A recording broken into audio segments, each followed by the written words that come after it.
Senadores aprovam proposta anticorrupção. Empresas também passam a ser punidas e podem ter as atividades suspensas. Vítimas de violência sexual vão ter atendimento obrigatório e gratuito no SUS. E CPI mista da violência contra a mulher propõe mais rigor na Lei Maria da Penha. Governo e oposição discordam sobre o plebiscito para a reforma política. E ministro diz que dólar em alta vai ajudar o país a exportar mais. Veja agora no Jornal do Senado. Boa noite. O Senado aprovou e agora segue para a sanção da presidente da República uma nova proposta anticorrupção. Desta vez, o objetivo é garantir punição para as pessoas jurídicas. O projeto responsabiliza empresas, fundações e associações nacionais e estrangeiras pela prática de crimes contra a administração pública. Este projeto supre uma lacuna na legislação nacional, que é a responsabilidade objetiva da pessoa jurídica, a pessoa fictícia. Porque nos processos criminais, nos processos civis, é muito difícil você demonstrar a relação entre a conduta praticada pelos agentes, pelas pessoas físicas que compõem a pessoa jurídica e demonstrar que esta pessoa jurídica concorreu para a prática deste crime. O que nós estamos fazendo hoje é uma questão histórica de nós caminharmos no sentido de fechar o outro polo do lado da corrupção, que é o corruptor. Chamada de anticorrupção, a proposta obriga a pessoa jurídica a reparar o dano e prevê multas que podem chegar a 60 milhões de reais. Elas também podem ser punidas com perda de bens obtidos no ato ilegal, suspensão das atividades, dissolução da empresa e proibição de participar de contratos com o governo por até 5 anos. Poderá ser considerada uma das mais avançadas e modernas leis anticorrupção do mundo, pois considerou as experiências e os debates, e não apenas a experiência e o debate, mas a convivência no campo prático, diário. O projeto, aprovado por unanimidade, foi enviado ao Congresso pelo Executivo. Ele faz parte de uma lista de propostas contra a corrupção, com prioridade para a votação no Senado. Nós já votamos o crime de corrupção como crime hediondo, o ficha limpa para os servidores públicos dos 3 poderes. Nós vamos eliminar na próxima semana essa excrescência que significa membros do Ministério Público, quando cometem crime de corrupção, ganharem como prêmio uma aposentadoria. Os senadores também aprovaram um projeto que garante participação popular no debate e na votação de propostas legislativas. Esse é um projeto que visa a inclusão política do cidadão brasileiro. Chamá-lo a participar, chamá-lo a se integrar no processo de discussão dos projetos em tramitação nesta casa. No acompanhamento da tramitação legislativa, constará em cada passo o número de manifestações favoráveis e contrárias à matéria. Foi aprovado ainda o atendimento obrigatório e gratuito das vítimas de violência sexual no Sistema Único de Saúde. Sabemos que as maiores vítimas da violência sexual são as mulheres. Mulheres, crianças, meninas. E que muitas vezes sofrem uma segunda violência quando chegam no Sistema Público de Saúde para receber o atendimento. O SUS deverá oferecer tratamento médico e psicológico às vítimas, além de exames para identificar gravidez e doenças sexualmente transmissíveis. Tudo isso tem que ser feito preservando as provas do crime. Quando é feito o atendimento, esse atendimento é feito de tal forma, dentro de um rito normal, em que não se tem o resguardo em relação às provas. Por isso, uma grande dificuldade que tem as mulheres que são violentadas de depois conseguir provar. E foi aprovado o relatório final da CPI mista que investigou a situação de violência contra a mulher. O documento será lido em plenário e publicado para que os projetos sugeridos comecem a tramitar no Congresso. Segundo a relatora da Comissão Parlamentar Mista de Inquérito, senadora Ana Rita, o relatório de mais de 1000 páginas apresenta um diagnóstico geral e regional do atendimento às mulheres vítimas de violência. Como não há no país um sistema nacional de informações, as informações vindas dos diversos órgãos, elas não batiam em alguns casos. O que levou a CPMI, retomar o diálogo com os estados, retomar o diálogo com os órgãos públicos para checar essas informações. Então, nós tivemos todo esse cuidado, toda essa atenção de checar todas as informações vindas dos estados e das diversas fontes. Isso resultou em 35 audiências, em visita a 18 estados, em 30 mil folhas de documentação apresentadas. Na reunião, poucas alterações foram sugeridas ao relatório, aprovado por unanimidade. O deputado Dr. Rosinha propôs que o Congresso crie uma comissão temporária para acompanhar as políticas públicas de combate à violência de gênero. Peçamos uma audiência ao presidente do Senado, levamos o relatório a ele e pedimos a ele para que coloque em votação essa resolução na próxima sessão do Congresso Nacional, como pauta para ser aprovada, para que no segundo semestre nós possamos já ter a comissão funcionando. Entre as inovações do relatório da CPMI está a tipificação do crime de feminicídio, motivado pelo ódio contra a mulher.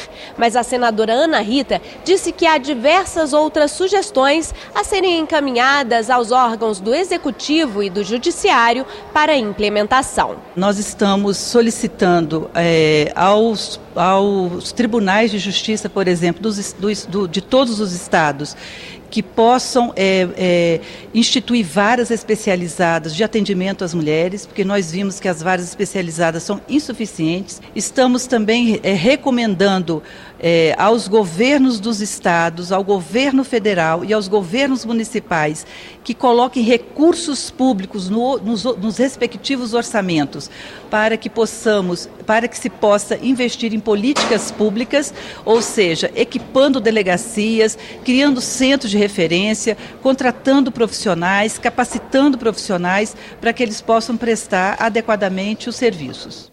E o presidente do Senado, Renan Calheiros, informou que vai receber representantes da CPMI da Mulher na semana que vem. Ele vai criar uma comissão mista do Congresso para acompanhar a tramitação dos projetos resultantes da CPI, de acordo com sugestão da relatora, a senadora Ana Rita. O governo começou a ouvir os líderes partidários sobre o plebiscito para orientar a reforma política. Em mais um dia de debates sobre o tema, o vice-presidente da República chegou a dar 2 informações diferentes sobre a data da consulta popular. O vice-presidente da República, ministros e líderes da base do governo na Câmara reuniram-se pela manhã para discutir a viabilidade do plebiscito da reforma política.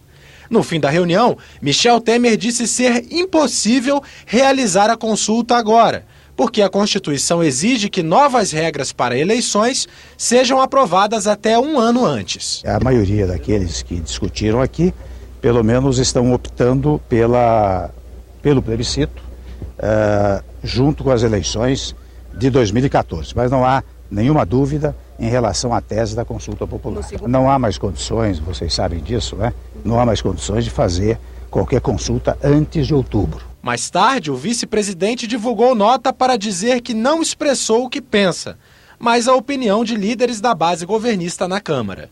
E declarou que o governo quer o plebiscito a tempo de valer para as eleições de 2014.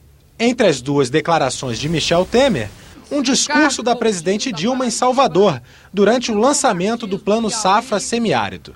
Ela disse que a população tem que ser ouvida antes da reforma política. Esse pacto pela reforma política é um pacto pela melhoria da representatividade e tem de ser um pacto pela participação popular. Eu não sou daqueles que acredita que o povo é incapaz de entender por que as perguntas são complicadas.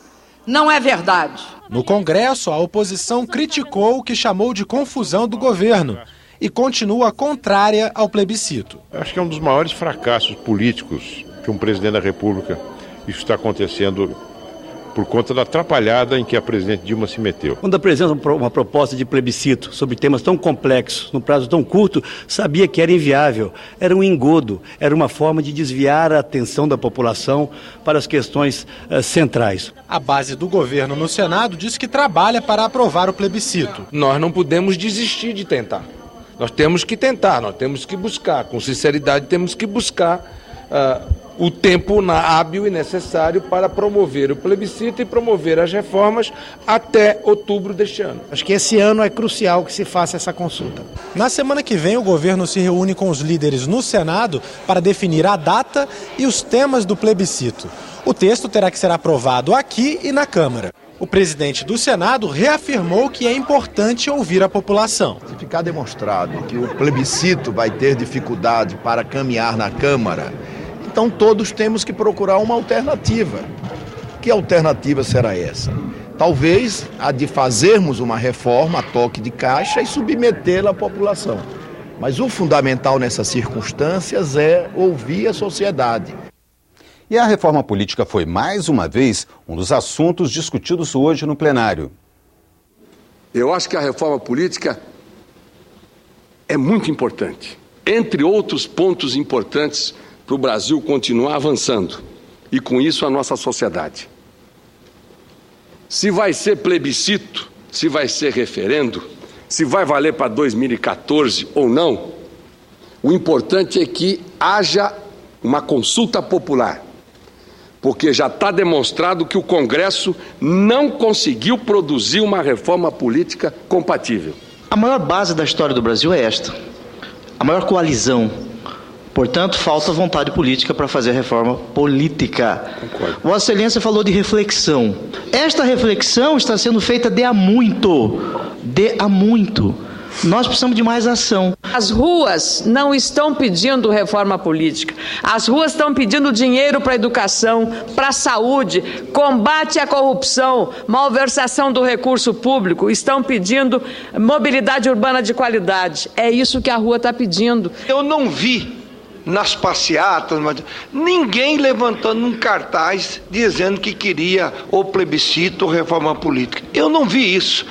Eu vi muita gente reclamando da saúde. Aliás, a pesquisa diz que 40% dos problemas da saúde. Então, essa questão, nós estamos hoje novamente discutindo a questão do plebiscito da reforma política. É claro que a reforma política é importante e precisa ser feita, mas eu não acredito que nesse momento seja a prioridade que está na rua. Não é. Nós temos que estar discutindo hoje aqui os 10% da receita bruta para a saúde. O presidente do Senado, Renan Calheiros, negou hoje que tenha usado um avião da FAB para fins pessoais em junho, quando voou de Maceió a Porto Seguro para assistir ao casamento da filha do líder do governo no Senado, Eduardo Braga. Em nota oficial, Renan Calheiros esclareceu que, como chefe do Poder Legislativo, tem direito ao uso do avião, assim como a presidente da República. A viagem, segundo ele, foi um compromisso de representação como presidente do Senado Federal. O ministro do Desenvolvimento, Indústria e Comércio Exterior, Fernando Pimentel, disse que a cotação do dólar a R$ 2,20 pode ajudar o Brasil a exportar mais. Pimentel participou de uma audiência na Comissão de Relações Exteriores e Defesa Nacional. O ministro foi convidado para falar sobre a situação no Mercosul. Ele se mostrou pessimista quanto ao acordo de comércio com a União Europeia por conta da crise que atravessa o continente. Mas o câmbio e a competitividade da economia brasileira foram os assuntos que dominaram a reunião. Para o ministro, o dólar não voltará a um patamar abaixo dos R$ 2. O câmbio mudou. Eu não vou dizer qual vai ser o novo patamar dele, mas seguramente ele não voltará àqueles níveis de abaixo de R$ 2 que nós tivemos aí durante 2 anos, pelo menos. Para o senador Cristóvão Buarque, o Brasil não está preparado para uma crise que ele enxerga no horizonte. Ele defendeu uma visão mais realista da situação econômica do país. Cristóvão considera o momento preocupante. A economia não vai bem e pode ir pior. E isso é muito preocupante quando a gente vê, senadora Cátia, o povo na rua. Por enquanto, os jovens desiludidos quando eles se juntarem com os jovens desesperados no meio de uma crise econômica. A senadora Cátia Abreu alertou para a atenção que o Brasil deve dar ao setor agrícola, especialmente agora que os Estados Unidos, concorrente direto do Brasil, estão negociando um acordo de livre comércio com a União Europeia. Nós precisamos de mercado e confirmar o nosso mercado de 26% das exportações para a Europa hoje e que a gente não perca e amplie através de um acordo mais estreito e mais com combinações e regras claras. A questão é que, nesse momento, a União Europeia atravessa uma crise econômica muito forte. Isso limita as possibilidades dos países da União Europeia de fazerem uma oferta mais generosa para o Brasil, e não só para o Brasil, para os países do Mercosul. Então não é pessimismo, é um realismo. Mas nós vamos trabalhar na direção de fazermos uma oferta, que essa oferta seja conjunta com os demais países do Mercosul e esperar a oferta europeia. E a Comissão de Relações Exteriores aprovou um voto de repúdio ao tratamento dado ao presidente da Bolívia, Evo Morales, por países europeus que impediram a passagem do avião presidencial boliviano quando voltava de uma viagem à Rússia.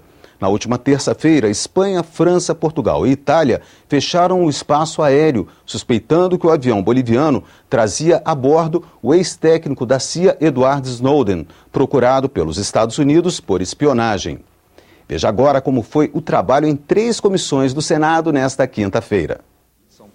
A Comissão de Agricultura e Reforma Agrária aprovou 2 requerimentos para audiência pública. A primeira com o ministro da Pesca e Aquicultura na próxima quinta-feira para falar sobre a cadeia produtiva do pescado. A segunda no dia 30 de agosto, em Guajará-Mirim, em Rondônia, para debater os investimentos feitos pela Superintendência da Zona Franca de Manaus na região. Guajará-Mirim é um município dos mais antigos do estado de Rondônia e que está esquecido pela SUFRAMA. E a SUFRAMA tem um compromisso com Guajará-Mirim, tem um compromisso a resgatar já há muito tempo, que é promover o desenvolvimento, geração de emprego. É uma região de livre comércio da Zona Franca da Amazônia e que nós precisamos de investimento da SUFRAMA. Em reunião na Comissão de Assuntos Sociais, representantes da área da saúde debateram o projeto do senador Humberto Costa, que institui a responsabilidade sanitária dos gestores do SUS.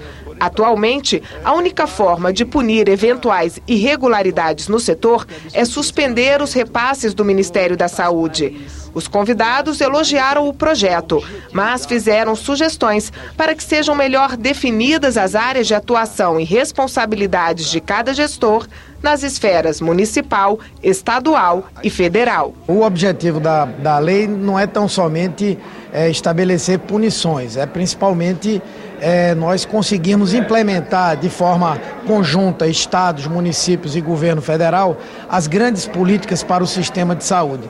Para que isso aconteça, é necessário que cada um, estado, município, governo federal, tenha clareza de qual a sua responsabilidade e que cumpram essa responsabilidade. A Comissão de Direitos Humanos decidiu realizar na próxima quinta-feira audiência pública sobre as manifestações que estão ocorrendo em todo o país. Vão ser convidados representantes do governo e de movimentos sociais ligados à juventude, entre eles o Passe Livre.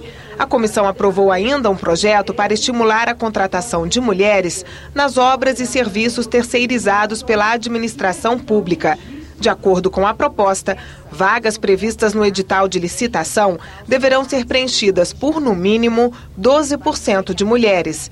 O texto também prevê que os processos licitatórios considerem como critério de desempate a composição do quadro de funcionários das empresas, que deverão ter pelo menos 30% de mulheres. Um projeto de extrema relevância que, sem dúvida nenhuma, vai poder mostrar a importância de se abrir espaços para valorizar a mão de obra feminina na construção civil. Na página da TV na internet, você pode rever as principais reportagens desta edição. O Jornal do Senado termina aqui. Boa noite e até amanhã.